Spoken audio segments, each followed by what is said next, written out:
border war. Fans called it Moonshine Throwdown. I think that's the best rivalry name, an unofficial name, but the best rivalry name I've come across. Yeah, unofficial that should become official soon enough. Embrace it. Throws deep downfield for the end zone, a lunging catch, and it's a score for the Herd, Jerron Woodyard. And it is 37-0, and Grant Wells is moving up toward a 300-yard passing performance in the first half. That is his 4th touchdown toss. Story toward Jackson, got separation to the 20, to the 10, and he will go. Lucky Jackson from 54 yards out. Pressure off the edge. Screen delivers. What a catch, Levias, who brings it in. Armani Levias to the house. Touchdown, Marshall. This will be from 52 yards. From the far hash mark. John Haggerty, the punter, will hold.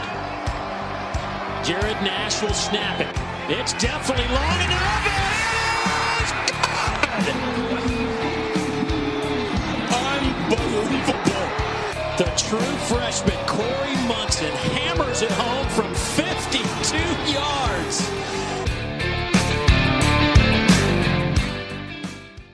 Welcome back to the Moonshine Throwdown podcast. A rough week for Herd fans. They were riding high, really kicking off what is poised to be a really special season, and then all of a sudden, boom, cancellation, no game, no trip to Miami to play FIU, and what was certainly going to be a relatively easy win. But alas, the Herd stays home. Another bye week. But I guess there's some positives to come out of that. Maybe they get some guys back. Like, not sure, but you would like to think that Najee Johnson might make a return. And some of the other guys that might have been injured get an extra week to heal before another game comes. But that's what brings us to this week, Trace. UMass is coming to town to play the Herd. And looks like it could be another really easy game for the Herd. We talked a couple weeks ago about the power index and how we hadn't seen Marshall be favored in such a big way against another FBS team. And I wrote it down just a little bit ago, and man, I've never seen Marshall this high against another FBS team. Power index likes the Herd. Are you ready for this? 99.4% chance to win for Marshall. Holy crap. No line on the game because it's Sunday afternoon and we're recording the podcast. So, again, I'm sure it'll be another ridiculously high spread for Marshall when that stuff comes out, but it is what it is. All time, the Herd is 1-0 against UMass. They played one time back in 2001, which was a 49-20 victory. And honestly, it wouldn't surprise me to see a game fairly similar to this one. Maybe not as many points scored by UMass, but, Marshall could hang a half 100 fairly simply if they want to. 0-1, UMass is on the year. They kind of just decided to start playing football, I guess, at some point, and they were like, all right, well, let's see what we can throw together. Fresh off of a 41-0 loss at the hands of Georgia Southern. Georgia Southern's a decent team. They're 3-1 on the year, but that 41-0 to a team like Georgia Southern is not something that is very promising for a 2020 season for UMass. They only amassed 191 total yards of offense in that game, and they gave up 436 yards to Georgia Southern, including 309 yards on the ground. Now, if that doesn't say this is a recipe for Marshall to breeze through this, I don't know what is. They don't rack up a lot of yardage offensively. Marshall doesn't give up a lot of yardage on the defensive side of the ball. And they allowed a buttload, let's say a metric buttload of rush yards to Georgia Southern, and that is something that Marshall loves to do and run the ball, and they're really, really good at it. Give UMass some props, though. They've only been able to get 3 games on the schedule so far, and they've got Georgia Southern, Marshall, and Liberty, a combined record of their opponents of 14-1. So, hey, I guess if you're going to schedule some games, they're going out and scheduling some of the better G5 programs out there that they can get on the schedule. Trace, come in here. I'll let you break a little bit of news since I know you love to do that. The coaches polls out, so you get to lead in with that. And then you can talk to me about how you're feeling about UMass, and then we'll talk about some players to look out for. Hey, I can't break it because you already broke it on Twitter, my man. You're number 15 and the coaches. 15 in the coaches poll is something I thought Marshall was really going to get jobbed this week because their game got canceled, and Coastal Carolina really went out and put on a show. I thought they might get leapfrogged by Coastal just because of the sexiness, style points, if you will, that Coastal was able to go out there and do. But nope, Marshall jumps up, I think it was 3 spots in the coaches poll, top 15 team in the country. They haven't been this high since 1999, Trace, and that's a special year. So even that 2014 team that you like to talk about didn't reach these heights. So special one in Huntington right now. If they can keep it going, they could end up as a top 10 or better team in the country. And boy, that's something that's pretty, I don't know, that's astonishing, really. So let's talk about UMass. What are you thinking going into the game? I know you're going to be there. Should be a beautiful day in Huntington. They're tweeting the weather out already. Supposed to be sunny and 72. No real chance of rain. I mean, a gorgeous fall afternoon in Huntington. It's going to be legit football weather, and Herd should be clicking on all cylinders. So what do you like about this matchup for the Herd? Yeah, I mean, there's a lot to like about this matchup just because UMass doesn't appear like they have much. I mean, it looks like they might be on the same relative level as Eastern Kentucky was, and we know how that game turned out for Marshall. I mean, I don't know. I haven't watched them, obviously. I don't keep up with UMass football. The last time I even knew anything about UMass is when they had Blake Fernapple lighting it up for them a few years ago. That was the last time I knew anything about UMass. So, I mean, I don't know much about them this year. It does not look like they have much based on the numbers from their only game this year. Marshall's coming in hot. Just had a game postponed, postponed. And they're going to be itching to get back out there on the field, especially at home. So this could be really and that lends itself to a 99.4% chance to win. I mean, that's honestly pretty insane. Like, I mean, I knew it was going to be obviously upwards of 90%, but like that's almost 100% chance to beat an FBS team. Like, it just doesn't happen very often. It just does not happen very often. So interesting stuff. I think Marshall should be able to absolutely cruise in this game, and the ranking for the next week. But I wish they would play FIU this week because I feel like if they would have really took a pretty big jump because a lot of teams ahead of them lost. So, but you can't worry about that. You just got to worry about playing and winning. So that's all they got to do. Yeah, I mean, it is what it is. Marshall's suffering at the hands of other programs not being able to, keep things in order, and for whatever reason, whoever you want to blame, whatever, it's just unfortunate for the Herd because this team is really, really good, and they just want to play football, and I can't blame them. And I was really hoping that, some things would move really quickly, and maybe they would be able to get that Nebraska game that Wisconsin and Nebraska lost. That would have been awesome to see the Herd go into Lincoln, Nebraska, and play against the Huskers. Maybe come out of there with a big win. Then I heard rumblings like, oh, maybe they can get UTC to come on because they were going to go play Nebraska, and Nebraska, the Big Ten wouldn't let that happen. And I thought, oh, man, if UTC plays Western Kentucky and Marshall in back-to-back weeks, there's no way that my timeline is going to survive that. There's just no way it's going to survive after the way that game ended in Bowling Green the week before. But yeah, UMass, you're right. I don't think they've got much of a pulse, and I hate to say that, but it's halfway through the season. They've played one game. It's just not probably in the cards for them. You got to think this is just they want to get some games in for their kids and whatever. But this is not the team you want to run up against right now if you're UMass. I mean, a team that does everything really good that you're not really good at, which is stopping the run. Marshall's great at running the ball, and you're not very good at getting moving the ball offensively. And Marshall's really good at not giving up yards. So. We can talk about some players to watch out for. And look, as I was writing down notes, I don't know how deep that you got into, or even if you looked at any of the players, since I generally write down these notes and talk about them. But this is the by far weirdest set of player stats and positions that I've ever written down.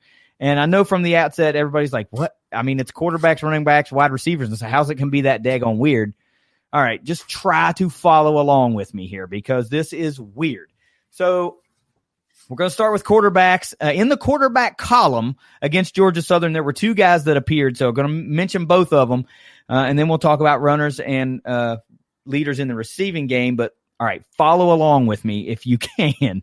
Leading passer on the year for UMass, number 3 quarterback Mike Fallon, 6'2", 195-pound senior. He only went 7 of 12 in the game for 41 yards. No touchdowns, of course. They did get shut out. And he threw an interception. He's the second leading rusher on the team, 4 carries for 31 yards. Here's where it gets weird.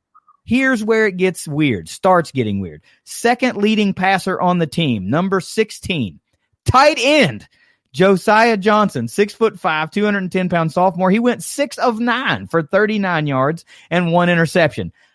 Okay. Leading rusher on the team, number 15, quarterback, Will Koch, 6'3", 200-pound freshman, 4 carries for 41 yards. Let's stop right there. You've got your second leading passer is a tight end. Your leading rusher is a quarterback that didn't even throw a pass in the game. And we're just through 3 players. All right, so your leading rusher from a running back standpoint for UMass is number 7, running back Ellis Merriweather, 6'1", 220-pound junior, 16 carries on the game, 21 yards. Ouch. 1.3 yards per carry.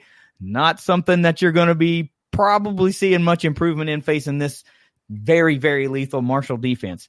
Wide receiver leader in the clubhouse, number 19 wide receiver, Samuel. This is a tough one. Emilius, 6'1", 200-pound junior, 4 receptions on the year, 28 yards. And here's the last weird one. Okay. Second leading receiver on the team. ESPN doesn't even list the dude as having a position. So number 6, Zamar Wise, 6'3", 205-pound freshman, 2 receptions, 16 yards. Let's recap that again. Second leading passer is a tight end. First leading rusher is a quarterback, of which that did not throw a pass in the first game. And then you have your second leading receiver on the team, doesn't even have a position listed. What the heck is going on with UMass? This is weird stuff. So if you were able to follow along with all that, if you could follow along with all of that, good on you, because I wrote it down and I'm staring at it and I still can't hardly keep it straight. So Trace, here at the end of the day, here's what you got. You've got a team in UMass that threw for like 90 yards passing and used 2 guys to do it. No touchdown passes, 2 interceptions thrown. And, let's see, leading rusher from a running back's perspective averages 1.3 yards per carry. What do you think her defense is probably going to do against UMass? Suffocate the living crap out of them. That's what I think they're going to do. Honestly, they should shut them out, just flat out shut them out. But, I'm not going to – I've never in my life, and I don't think I ever will predict a shutout unless Marshall's playing, Cabell Midland or, Huntington High School. That's the only way I don't think I would ever predict a shutout in any other situation. But really, they should shut this team out. This team, honestly, could struggle to even get 100 total yards. Honestly. It could get to that point. So, I think the defense especially could absolutely just, shut down everything they try to do. They could get a little bit going here and there, but, especially if, the backups go in or something towards the end. But, as far as the first string defense, there's no way I don't think they can get anything going on this defense. Yeah. Not very many teams have been able to get anything going against Marshall's first team, and really they're, let's just say across their 2 deep, nobody's been, not even Appalachian State was able to get much going. And UMass is a far cry from Appalachian State offensively. So, I'm not trying to beat down on UMass, but it is what it is, man. They're just not very good, and Marshall's defense is spectacular. So let's talk about some defenders for the UMass Minutemen. Actually not too bad. Everything seems to fall in line the way you would think it was. There's not a backup offensive lineman being the leading tackler, this crazy stuff on offense. Leading tackler is number 46 linebacker Cole McCubry, the 6'1", 235-pound senior. He's got 9 total tackles and 7 of those are solo. That's your leader. Of course, just 1 game on the schedule for the Minutemen. Second leading tackler is number 33 linebacker Mike Ruane, the 5'11", 230-pound senior, 8 tackles, 4 solo, and 1 tackle for loss. Then I just had to go looking for those extra stats, not just tackles, like where do the sacks fall, who's got the tackles for loss, that kind of stuff, just to give you some guys that may disrupt a little bit in different ways. And that led me to number 87 defensive lineman Aveen Pia, the 6'2", 260-pound senior, 5 tackles, 1 solo, 2 tackles for loss.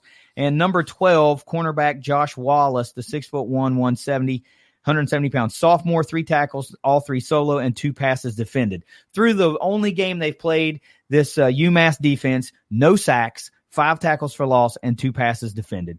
So this is not a very scary defense, I guess you would say. They don't do a good job of getting to the quarterback. They were unable to get to Georgia Southern's quarterback at all. They were able to get a few tackles for loss and defend a couple of passes, but man, when you go down 41-0, you probably don't have much juice on defense. So with that being said, and let's toss in the fact he gave up 309 rushing yards. Give me the shocking fashion of what you think this offense will look like for Marshall, because I don't really think anybody's got an idea of what you're about to say here. Yeah, I mean, you could go as far as to say they're going to give Brendan Knox the ball. I mean, I think you could possibly draw that conclusion from this game. Brendan Knox is going to have the ball a lot. Brendan Knox is going to run for a lot of yards. The offensive line is going to completely dominate the line of scrimmage. Grant Wells is probably going to have maybe his most passing yards of the year. Like he could eclipse that Eastern Kentucky passing yards number. And that's actually one thing I'm going to mention later on. But I think the offense can have a huge day. I mean, I'm not going to say they're going to score like 70 or anything, because they're not going to score 70 points. But like they'll take their foot off the gas after probably 3 quarters or so, which they always do. I mean, but in the 3 quarters, I mean, I don't know if it'll be for sure that, but in the time that they're actually playing hard, they'll be able to put up a lot of points here.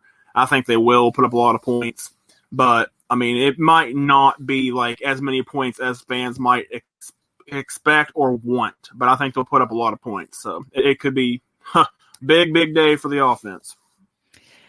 I got to ask you a question now, because we're getting to the end of what could be the schedule, right? Marshall's got, 3 more games on the schedule after this, or is it just 2? I can't remember.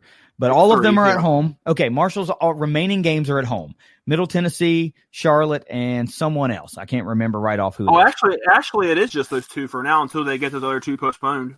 Rescheduled. Okay, so if nothing gets returned to the schedule, which they're going to try to get FIU back on the schedule, I think, later in the season, and we'll see if Rice still owes them a game, and it would have to be in Huntington because Rice was supposed to travel to Huntington. So both of those might get thrown back on the schedule. We don't really know, but let's just say nothing else gets added to the schedule. Let's say 3 games is all that's remaining for the Herd. Okay, they're sitting at 5-0 right now.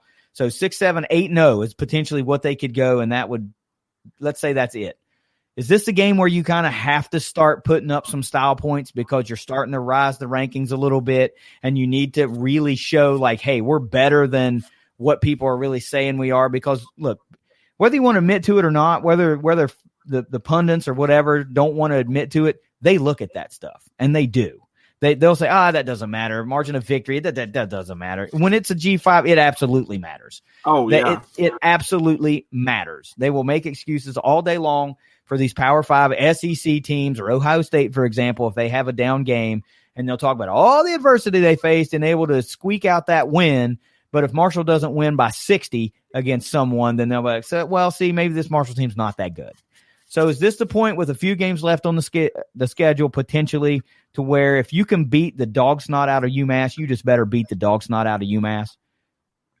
Yeah, and I hate to say that because I don't think beating a team by 50 points is necessarily that big of a deal. But like, yeah, at this point it is, because it's like you said, like when a few weeks ago when Notre Dame beat Louisville 12-7. Oh, that's just a tough, gritty win. That's just tough. No, that's called a bad offense. Like, that's not tough. That's called bad offense.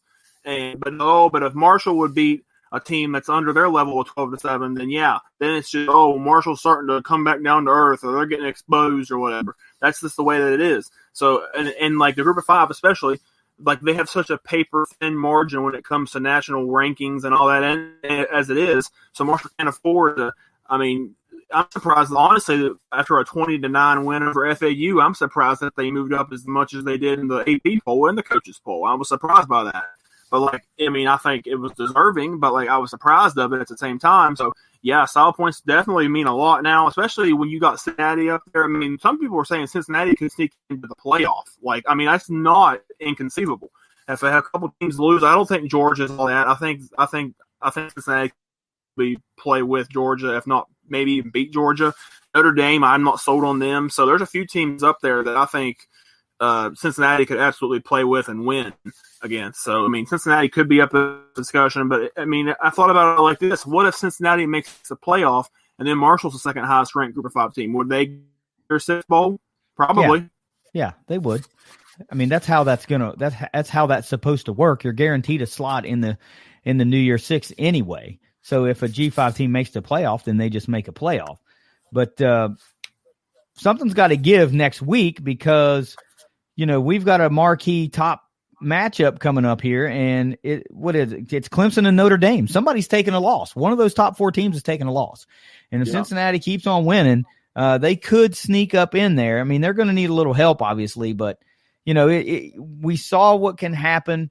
Like with Wisconsin, they had one COVID case and they're shut their guy down for 3 weeks. I mean, it's unfair, it's unfortunate, but that's the way that the Big Ten outlined their protocols. And if that happens to somebody at Ohio State, then you don't know what's going to happen. If it happens on the wrong week, at the wrong time, at the wrong whatever, there goes that potential ranking as well. So, one of the top 4 is losing this week, period. It's either going to be Clemson or it's going to be Notre Dame. One of them's losing. So if Cincinnati keeps taking care of business, then they could sneak up in there a little higher. Yeah, and Cincinnati, I was looking at the coaches poll. They're number 6 in the coaches poll right now. So the only 2 teams ahead of them that we were talking about, I was just talking about Georgia and Notre Dame. Georgia and Notre Dame aren't going to be they're not going to be up that high at the end of the year. I just don't believe that. So I think if Cincinnati keeps winning, now the only problem with that is that Texas A&M's right behind them, and everybody's loving Texas A&M right now. Oh, they're loving them. But, I don't know how good Texas A&M is. I mean, they beat Florida, but I don't think Florida's that great. So Cincinnati really should have a chance to sneak in the playoff. I mean, if their numbers, if they can stay around 6 or 7 or anywhere top 5, they'll have a real good chance at it if they just keep winning. They have some tough games left.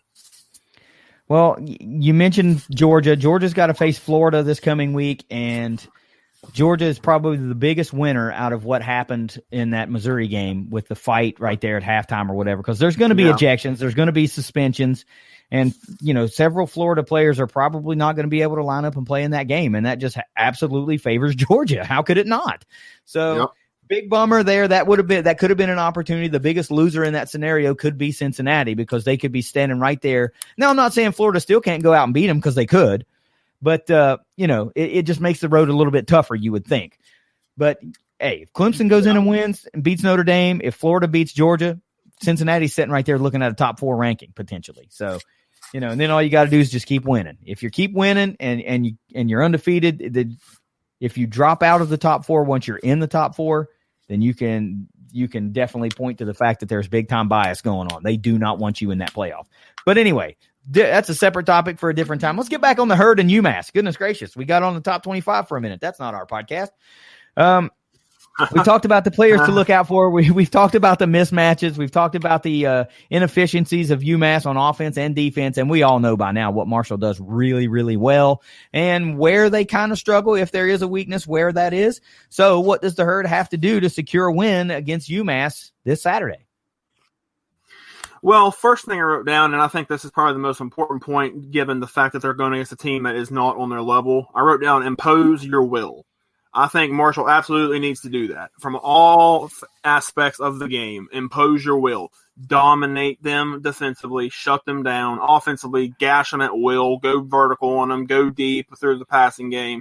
Just absolutely just dominate the game. And I think if they do that, if they impose their will, if they, get rough with them and show them that you can't hang with us, then Marshall's absolutely going to just cruise to an easy win in this game. And I think it should be an easy win. So imposing your will be big in this one.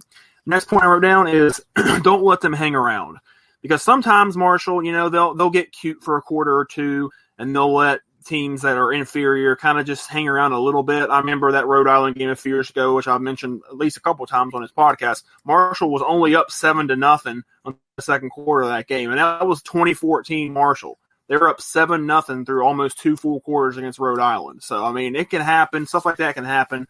But then they ended up putting up 48 points and, winning huge. But, if you just don't let them hang around, I mean, there's no need to drag it out. You need to put them behind early and then you could just cruise the rest of the way and just continue to just dominate. So don't let them hang around. And the next point is, which this is more of a hope than it is like a key to victory, but like I wrote down touchdown in all three phases. I'd like to see offensive, defensive, and special teams touchdown in this game. I feel like we've been very close to seeing a special teams touchdown this year on punt returns and certain things. I remember a couple nice long kick returns. So if they could get one of those to take it back to the house, that would be good. Defensively, I think, they could have a pick six or a scoop and score or something like that against this team. So a touchdown in all three phases, that's more of almost a wish / hot take almost. But like, I think that would be pretty big in this game if they could get that done. And then my last point is, this is actually one of my points I had for the FIU game. I wrote down go vertical through the passing game, go vertical. I just don't think UMass has anybody that can man up against these Marshall receivers. I mean, Corey Gamage, Brock Thompson's out, of course, but I mean, Corey Gamage is going to be a big-time factor. R.D. Henry's been a big factor lately. I don't know about Willie Johnson's status yet. Couple other guys, Talik Keaton and different guys like that. Of course, Xavier Gaines is a tight end, flex guy, whatever you want to call him. So they could really go vertical in this team and get some big shots. So I could see Grant Wallace having a very big passing day as far as yardage and stuff because of this right here. So go vertical into the passing game. I don't think they can stop it. Well, I can't say that you're wrong because I think just about anything Marshall wants to try to run will work. It may not, bust a huge play, but again, this is one of those games that I felt like Eastern Kentucky, if you'll remember all the way back, we said maybe Marshall doesn't want to give anything away out of the playbook, because you never know what you'll need. And look, I'm not trying to pump up Middle Tennessee State, but Middle's doing better than they were a few weeks ago. And this is absolutely the only game on the schedule that is an absolute must-win for Marshall next week. I mean, it's the only one. They have to win against Middle Tennessee next week at home on November 14th. They have to win. So there's no need to give anything away that you don't absolutely have to give away. Middle Tennessee's had their number the past 2 years, which is shocking, but they have. And they're playing at home on 75 week. We all know that they turn it up a notch or 2 or 10 or whatever during that week, but still, they have to win next week. So whether you believe in that sort of thing or you don't, there will be a little bit of added pressure for them to have this must-win game. And I don't think they want to give anything away. Some things they will need to maybe keep in their hip pocket just in case for the middle game. But look, to me, number one is really to win. Marshall's just got to show up. I mean, 99.4% chance to win. You got to show up. Put 11 guys in on defense, 11 guys in on offense, and be able to cover punts and kicks, and you're good. Number two, pound the pill, right? That's what Marshall does. That's what they need to do. The offensive line, what do? They move bodies, and they're going to move bodies again this week. Brendan Knox could have the biggest day of his career if they choose to do that, if they choose to give him the amount of carries in order to do that. If he busts off a couple of big runs, 220 yards is his career high. Could he go over that in this game? Abso-freaking-lutely. But is it more likely that they will have a good day, he will have a good day, and then they will not load him down and get Evans more carries, McDaniel you might see in there, Papillon, whoever else? Yeah, that's more likely the scenario.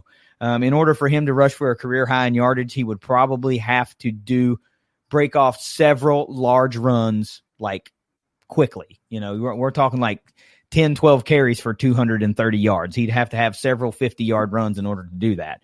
Number three for me, for Marshall, it's pretty simple. You showcase your speed offensively and defensively. There is no way you can convince me that player for player across the board and up and down the rosters that UMass is going to be able to line up and go speed for speed at every position with Marshall. It's not going to happen. Marshall's third or fourth best wide receiver is probably way better than UMass's third or fourth best defensive back. Xavier Gaines is probably the biggest mismatch on the field. He usually is anyway, and for whatever reason, he just hasn't been getting the ball a lot. This is a good game for him to break out. This is a good game for him to put himself back on the radar and prove that he's a really essential part of this Marshall offense, because I'm doubting that the linebackers for UMass could keep up with him step for step, and I'm doubting that the defensive backs could cover him and his big body when it comes to go up and get it tight ball. So this could be a really big game for Xavier Gaines to move back to the forefront. And number four, big game, or big key right here for me. Don't be selfish. And what I mean by that is don't let these guys coax you into a stupid penalty or getting yourself ejected or whatever. Like if the dude thinks that they can disrespect you by, getting a cheap shot in or whatever, that's fine. You don't need to retaliate. You can retaliate by putting that 10th touchdown on the board. That's how you do that. Don't be selfish. Don't take yourself out of the game. Don't hurt your team in a situation that you could be really, really needed for the next week or later in this very game. We know that things will happen. Targeting calls are going to happen that, are bad calls. We've seen it. We saw it last night in the BYU Western Kentucky game. We saw it the week before with Derek Pitts getting ejected. Sometimes they're just bad calls. But you can't be retaliatory and take yourself out of a game and think of yourself over the team. Because these guys are going to be trying to coax something out of some of these guys to kind of even the playing field a little bit. So don't fall for the crap. 200 proof player time, Trace. Who's your guy this week for the Herd as the Minutemen come to town? Yeah, I kind of alluded to this earlier, saying that this guy could have a pretty big game, and I'm going to go with Grant Wells. I feel like I said, that he could have his season high in passing yards in the game. I feel like that's very capable in this game, especially if the weather holds up like it's supposed to. Looks like it's going to be a really nice day, beautiful type weather. I think he could absolutely light it up. I really do. I mean, I think that he could light it up for the tune of maybe 350 plus yards. Maybe, I mean, it'd be great if he got like 400 yards. But I mean, the only thing that could kind of halt that a little bit is if the running game gets going like we think it will or could. So like they could maybe decide to try to run the ball a little more than pass. But like I'd like to see him air it out in this one. I mean, I want to see both aspects get really good games, but like I'd like to see Grant Wells go out there and really light it up in this one. I think that'd be good for his confidence and everything, good for the receivers and the rapport with him and the receivers and all that. So I'd like to see him have a huge game, and I think he's very capable of having quite possibly his best game of the year stat-wise. So I'm going to say Grant Wells. Well, I can't say you're wrong. Once again, it's a very good choice. Grant Wells is going to have the ball snapped to him on every offensive play, most likely, until the very end of the game, maybe. If Marshall's up big, you might see a little bit of Luke Zaban in the ball game. But for me, it's hard to settle on just one runner, but I'm going to go with the primary runner, and that's Brendan Knox. I like him to continue the 100-yard game streak. I like him to go well over 100 yards, even if it is in limited amount of carries. If Sheldon Evans and Knox are splitting carries 60-40 or 50-50 or whatever it turns out to be, maybe both guys go over 100 yards. I mean, 309 rushing yards allowed to Georgia Southern bodes really well for this Marshall offensive line and the runners that they bring to the table. So this could be a long, long day for UMass, but luckily if it's a lot of heavy run for the Herd, then the game will be shortened and they can just take their ass whooping and move on down the line and get ready for Liberty in a couple of weeks. Score prediction time, Trace. What do you got for the Herd as UMass is coming in? Yeah, I said earlier that I never have and probably won't ever predict a complete shutout win. This is basically the next best thing that I could give you. So I'm going to say Marshall 48. They get this win. Really should be a shutout. I mean, I don't think there's any reason that UMass should score unless Marshall's just napping. They catch them napping a couple times or something like that. I mean, that's about the only way I could see it. Or like backups are in there, young guys or whatever. But they should absolutely roll in this game. I mean, it should be like really, really bad. I mean, 59-0 against EKU. It should be something similar to that. But like, I'm just gonna say keep it a little more on the reserve side. But even a little more on the reserve side, 48-3 is still a 45-point win. So it's not exactly like I'm saying they're going to struggle or anything. So I'll just say 48-3, even though it really should be probably worse than that, and it easily could be worse than that. Well, it's pretty wild. Once again, we're really like-minded, and I really hate to always ever really pick Marshall in a big, big point total and a big, big win because that's just not really their MO. That's not really what they do. It just kind of has to work its way out that way. But I like Marshall in almost the same type game. I picked Marshall 48-10. I think that, we will see that garbage time touchdown that we've seen from Herd opponents this year. It's just one of those things. But, the primary defense will probably not give up any if that field goal. But 48-10, very convincing Herd win, and how they put those points up could be very telling in, how sexy, quote unquote, this game turns out to be, especially if you talk about them scoring in all three phases of the game. So if we see rushing touchdowns, passing touchdowns, defensive touchdowns, and punt return or kick return for touchdown, and Marshall can absolutely showcase that they are a complete team and one of the better complete teams in the country, then I just think that's icing on the cake. So let's talk about final thoughts, Trace, and we'll get out of here this week. Yeah, I'm excited that there's actually a game back on the schedule. I mean, that's always exciting. I mean, especially in a year like this where you never know if the games you have scheduled are going to happen or not. Marshall's had that happen a few times. Everybody in the country is going to have that happen, I'm sure, at some point. So it's a pretty big thing to actually have a game on the schedule. And it should be a game where Marshall can kind of flex their muscles and kind of a little bit. I mean, as far as the margin of victory and all that. And I was also thinking about one other aspect to Marshall this year that could help them in the rankings and whatever might come with that is that Marshall's best – I'm thinking about the group of 5 teams that are ranked pretty highly. Marshall, Cincinnati, Coastal Carolina, those type teams, SMU, all those types of teams. Does Marshall have the best win out of all those teams? Besides, I mean, Cincinnati might have like a better win because they're in the American, but I mean, Marshall beating Appalachian State might be the best win out of all those teams because I don't think Coastal Carolina's really had a very big win. I think they beat Louisiana, but Louisiana's kind of fallen back down to earth lately. They're not anywhere what they were a few weeks ago. SMU, I'm not sure who they've played or beaten. So I mean, Marshall. I'm looking at Appalachian State now. They're 4-1. And they're getting, 32 votes in the coaches poll. So, they're not that far outside. Like, if they could keep winning, they'll be in the top 25 again. So that would really help Marshall. As if Appalachian State can keep climbing in the rankings, and that's their only loss this year is to Marshall. And, I mean, I think App State still has to play I think they still have to play Coastal. I think they still have to play a couple pretty good teams. I think if Appalachian State can go on the run right there, maybe Marshall's their only loss. That's going to help Marshall tremendously. And, I mean, I saw a tweet yesterday saying every single game Appalachian State has played this year, they have rushed for 300 or more yards in each game except Marshall. 96 yards. That's still just – that right there is why Marshall's top 25 team right there. That stat alone convinces me that they are in a legit top 20 whatever team. I mean, that's just the way I look at it. So hopefully App State can keep winning. That'll help Marshall's resume or whatever. But Marshall has to worry about their own self. They have to worry about taking care of business their own way because we've seen them fail at that in years past. So just keep winning. I don't get the vibe that this Marshall team has that this year because, we've seen some tough games. They've been able to come back from them. They've been able to answer the – immediately going down against FAU, they go right back down the field and take the lead again. We watched them let Louisiana Tech hang around for a little while to where it was enough to get a few Herd fans a little bit nervous, and then boom, knockout blow after knockout blow, and they just kind of separated themselves. I don't feel like that is. Now, that said, if we can get past if Marshall can get past this week, and then once they get past Middle Tennessee, then it all comes down to Charlotte. And granted, the Herd gets them at home, but we'll see. To me, that's the one you've got to circle again. I'm not too worried right now about Middle Tennessee State because it's 75 week. I know the guys are going to be jacked up for a number of different reasons. And it's all going to come down to Charlotte for me as if, Marshall can really close out the regular season undefeated, potentially, if no other games get back on the schedule. But you mentioned Coastal Carolina and Appalachian State. Yes, they're going to have to play one another on November 21st. So the week after 75 week, Appalachian State plays Coastal Carolina.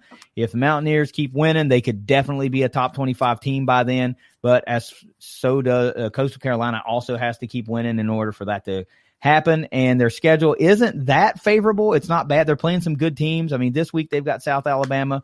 Next week for 75 week for Marshall, Coastal Carolina has to play Troy. Troy's currently 4-2. And then the week after that, they've got Appalachian State. So, and then they close out the year at Liberty. So how about if both of those teams remain undefeated, you're going to have a definite top 25 matchup to close out the regular season for Coastal. A lot of good, interesting late season matchups here. We're going to see how it goes as far as the pecking order in the G5 ends up. But Marshall's just got to keep winning. Right now they're kind of the leader in the clubhouse, except for Cincinnati, which we think Cincinnati has a legit shot of, making the playoff right now based on what's on the schedule coming up. So we'll just have to see. Marshall could be in for something really, really, really, really special. For me, final thoughts this – oh, I'm sorry. Go ahead. No, I was going to say real quick. Plus, Boise State, next week, they're playing BYU. That's going to be a big, big game because if Boise State loses that, then that probably takes them out of the equation because they're ranked right now too. Yeah, they are. They've snuck into the top 25 just by winning out of nowhere. Not their first game of the year, and now, of course, they're going right back, starting to climb the rankings again just for winning. So that's a big one. BYU will most definitely plummet if they beat Boise, or if Boise State beats them, which would also probably lead me to think that Boise would leapfrog in front of every other G5 school except for Cincinnati if they're able to beat BYU. So big game, a lot of implications in that one. For me, this week is just to show up, play your game, and get out of there without getting anybody seriously injured and get ready for 75 week. I don't have anything special. There's no special sauce, no recipe for victory other than to do what they do. So let's just see them do that and get out of there healthy. The last thing I want to say is, man, I know you saw it. Halloween's now over, by the way, but I've got to go back for a second and talk about that unbelievably awesome video that the guys put out that had that It theme to it. That was amazing work. If there's more to that, I want to see like the entire quote unquote feature length video, because that minute-long thing was among probably the best things I've ever seen come out of an athletic department video-wise, not just Marshall's, but any of them. I mean, that was amazingly good. So shout out to all the guys that were involved in that. That was just so awesome. But anyway, let's get the heck out of here this week, and we'll see if we can get us another big herd victory. Later this week, Stephen and I will lock up, and we'll bring you a BYU wrap-up. I know there's not going to be too much positive to talk about in that one, but got to try to bring it to you anyway. Trace, take us out. Go Herds. Go Tops. It's the Moonshine Throwdown podcast. We'll see you when we see you. Later.